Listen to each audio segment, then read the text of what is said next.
Hi, I'm Doug McKinlay and you're watching Adorama TV. I'm here at the Photo London event in central London at the stunning Somerset House.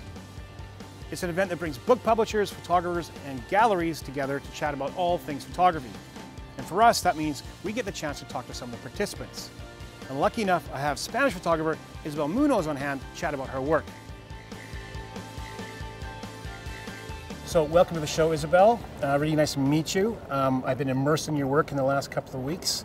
Really love the way that you capture the human form in your capoeira pictures, your Shaolin monk pictures, or the contortionistas. I hope I said that right. Yes, you did. Yeah, fantastic. So, how did you get to this point where the human form is such a component of your pictures?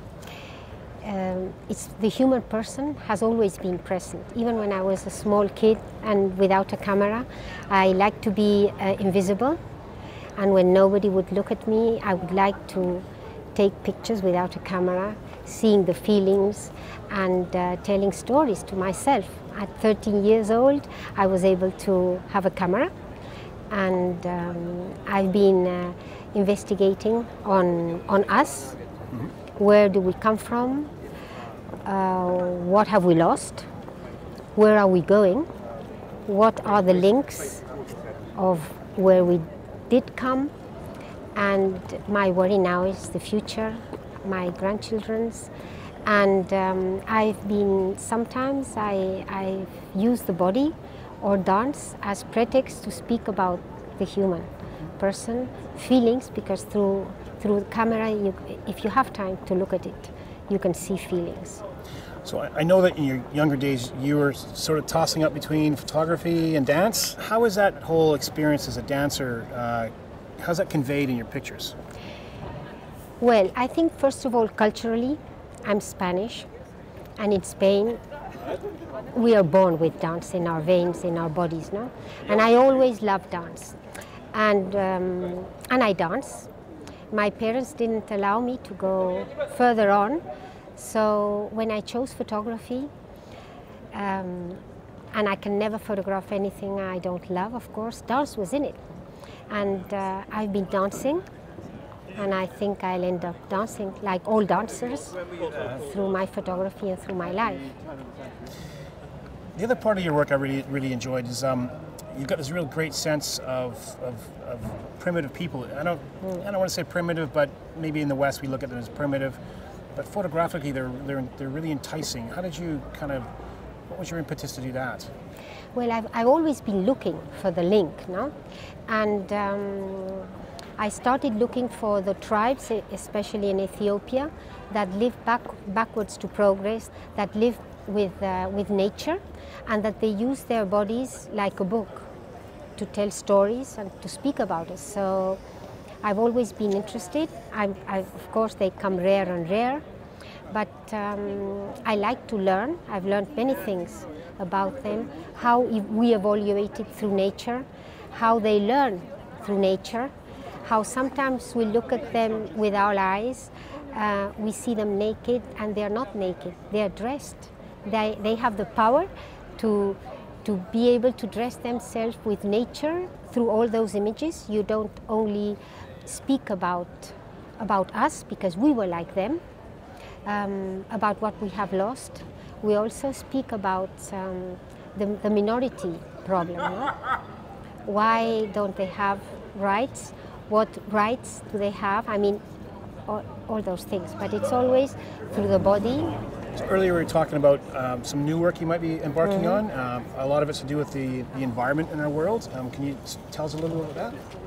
Yes, in my research for the human person, the human being, I was in one of those tribes in New Guinea, Papua, where there is nothing, and I was surrounded by the most beautiful nature, and one evening I said, well, Isabel, really, the link you're looking always for is the big apes? So I decided to investigate it and work on the big apes. That's the real link where we come from, and through the big apes, I began to discover nature. I had never touched nature before because nature is so beautiful that I really thought I was never going to be able to add something different to what was already being done. So, but through the big apes, I learned many things about us. I learned how you can feel hatred, jealousy, love, and I began to think on the rights of the universe, no? And how important it is, the universe, to preserve it and to leave it as to the future, to our grandchildren, to our children. And I'm from the Mediterranean. I love the sea. The sea, that's also where we come from, that gives us everything. We take it for granted. And now the sea is beginning to be able to eat the plastic. The fishes are eating that plankton. So what we are eating, and especially our sons and our grandchildren are eating, is plastic. I come from near Barcelona and Murcia, and they have, where they grow like potatoes, and they use plastic that they throw into the ocean. And I'm working, of course, I'm going underneath with those plastics, and I need the human being, so I'm photographing it with dancers and people that really live and are fighting for that environment. So that's one of the... That's a really, really big project to take on. I know that, I know a lot of photographers have been trying to do the same thing over the years with certain levels of success, perhaps. But if I could just step back away from the shooting to maybe looking at your processes of how you present your work. Now, I did read that you're a big supporter of large pictures, which I absolutely love. Large pictures. I think it should all be large. Can you tell us a little bit about that? I love large pictures. I need to get into it, and I need that the person that's going to finish that piece gets into it, And of course, I've been investigating. I need the sensuality also of the paper. I like to work on my images. It's like the last caress or the last in that image. I like to use platinum printing. And yes, even if I know that some pictures should be small, sometimes they have to have that mystery, I shoot to make them big. Now, speaking of shooting, as a diehard digital guy now, any preference, digital or film? Well, I think that we are living a very magic moment, and that we can use all the discoveries, and I like to mix. I think, of course, in my platinum and in the skin, I need to touch. So I always, before I'm doing a work, I'm thinking of how I'm going to print it.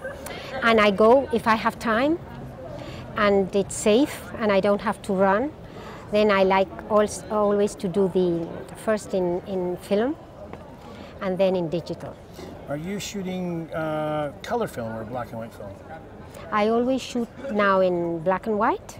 I use Fujifilm. I like the Acros because it has a lot of silver. Okay. And then for the color platinum, I'm shooting digital. Okay, fine, thank you. Digital. Hear that? Digital. So, if I was to ask you, what would be your one piece of advice for someone younger coming into this industry? I don't dare to give advices because I'm terrible with myself, but I would tell them to go on photographing because for me it's my life and my passion. But for me what's really important, and I think they have to be honest with what they see and how they tell the story. And if you keep that honesty on yourself and you look for a way of looking and telling, that's for me what's really important, because now everybody has a camera, which is wonderful because it's going to be the historians of the future are going to be all the cameras. So but there has to be an honesty and a special way of looking. So do you see any relevance or strength in the smartphones that are out now with their cameras? I think it's wonderful. Why not? I mean, the only problem I have with the smartphones are two problems. One is that it's small, and I can't blow them big. And the other one is I need the physical contact with my camera. And you don't frame the same way when you have a smartphone than when you caress your own camera, no? But for me it's so important, you know, that we really, what we do with testimony. And in the future, the testimonies will be the smartphones, you know. That's great. Isabella, thanks very much for joining us. Thank you. It's been you. really insightful.